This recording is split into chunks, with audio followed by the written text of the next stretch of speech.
Bonjour et bienvenue. Aujourd'hui, on va décortiquer la sourate 83 du Coran, qu'on appelle aussi les fraudeurs.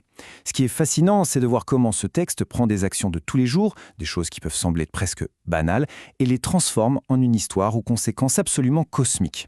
Et c'est ça qui est frappant dès le début. La sourate ne s'ouvre pas sur une grande idée théologique, vous savez, un concept un peu abstrait, non, pas du tout. Elle nous plonge directement dans un problème très humain, quelque chose de concret. Le point de départ, c'est un crime tout simple, la triche, la fraude sur un marché. C'est une forme de tromperie que tout le monde connaît, un acte qui est universellement vu comme une injustice.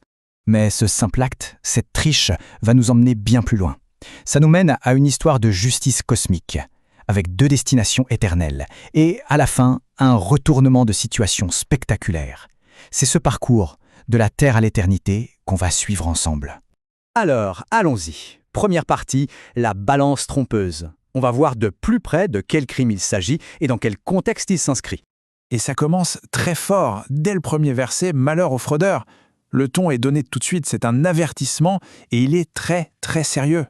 Alors, qui sont ces fameux mutafifines, ces fraudeurs? Eh bien, le texte les décrit très précisément. Ce sont ceux qui exigent la pleine mesure quand ils achètent, mais qui, eux, en donnent moins quand ils vendent. Faut savoir que les sources nous disent que c'était un vrai problème à Médine à l'époque du prophète. Donc ce texte, c'est aussi un commentaire social très direct. Et là, on touche vraiment au cœur de l'hypocrisie. Quand ils reçoivent, ils veulent absolument tout, jusqu'au dernier gramme. Mais quand c'est à leur tour de donner, ah là, soudainement, ils sont beaucoup moins généreux. Ils causent une perte. C'est le fameux double standard. Très exigeant pour soi, mais malhonnête avec les autres. Ok, maintenant qu'on a posé le problème, la sourate va plus loin. Elle ne s'arrête pas au quoi, elle s'intéresse au pourquoi. Quel est l'aveuglement spirituel qui se cache derrière cette fraude? C'est le jour du jugement. Et le texte pose une question qui est absolument centrale, une question rhétorique.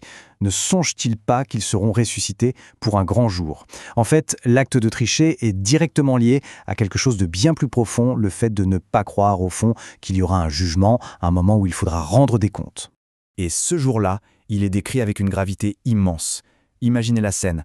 Tout le monde se tiendra devant le maître de l'univers, pieds nus, sans vêtements. Les commentaires insistent vraiment sur la vulnérabilité totale de chaque être humain dans ce moment. Et pour nous faire comprendre la sévérité de ce jour, il y a une image très forte, tirée d'un hadith.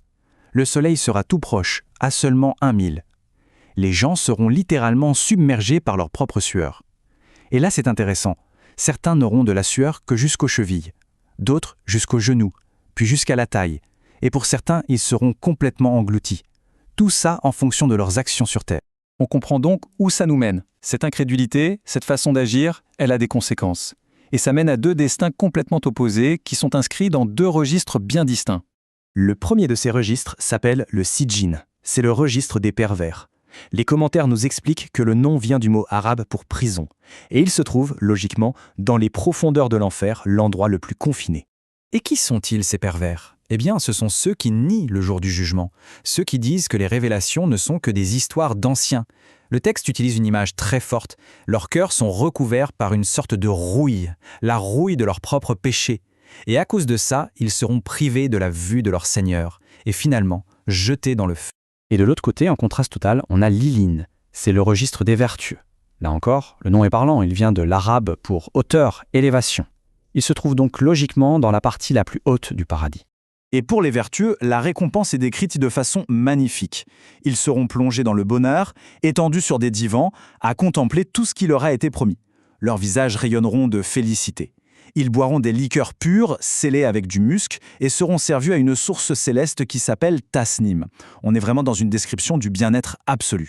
Quand on met les versets côte à côte, ceux qui décrivent le Sijjin et ceux qui décrivent l'Iline, le contraste est saisissant. C'est vraiment le jour et la nuit. Deux chemins, deux réalités, deux destinées radicalement différentes. Et tout ça nous amène au point culminant de la sourate. C'est ce que j'appellerais le grand retournement de situation, le renversement complet de l'ordre social qu'on connaissait sur Terre. Pour bien comprendre, il faut se souvenir de la situation sur Terre. Les coupables, les mécréants, passaient leur temps à se moquer des croyants. Ils leur faisaient des clins d'œil complices entre eux, ils les tournaient en ridicule, les considéraient comme des égarés. Eh bien, le jour du jugement, tout s'inverse. Le verset 34 est la clé de tout. Aujourd'hui donc, ceux qui ont cru rient des mécréants. Sur des divans, ils observent. Voilà. Le rire a changé de camp, la justice finale est rendue et les rôles sont complètement inversés. La scène finale est donc celle-ci.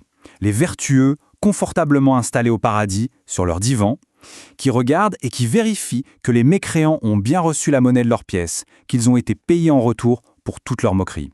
Ce qui nous amène au message central de ce chapitre, à la conclusion de cette histoire, la justice et la conséquence. Finalement, la boucle est bouclée. On est parti d'une simple triche sur un marché et on est arrivé à une rétribution cosmique. Ce texte nous laisse avec une question fondamentale, une question sur laquelle méditer. Comment nos plus petites actions, celles du quotidien, finissent-elles par définir notre destinée ultime ?